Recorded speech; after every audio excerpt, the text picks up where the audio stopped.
আসসালামু আলাইকুম। আপনাদের জন্য একটা রেসিপি নিয়েছি।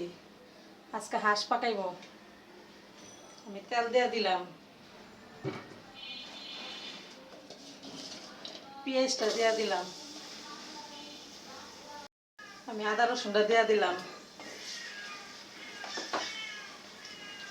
হলদের গুঁড়া, মরিচের গুঁড়া, ধনিয়ার গুঁড়া, গরম মশলা, তেজপাতা, লবণ সব আমি একসাথে দিয়ে দিলাম।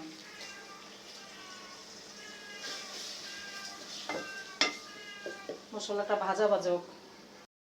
মশলাটা ভাজা ভাজা হয়েছে, এখন আমি হাঁসের মাংসটা দিয়ে দিলাম।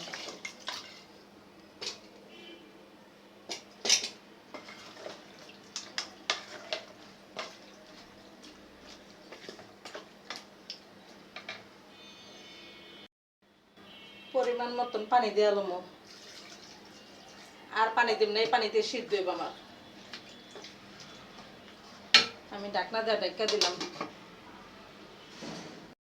আমার তরকারিটা হয়ে গেছে, এখন আমি জিরা ফাঁকি দিয়ে দিব।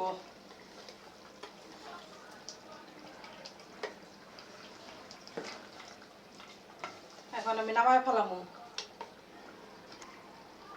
আমার হাঁসের মাংসটা হয়ে গেছে। ভিডিওটা যদি ভালো লাগে লাইক করবেন, কমেন্ট করবেন, শেয়ার করবেন।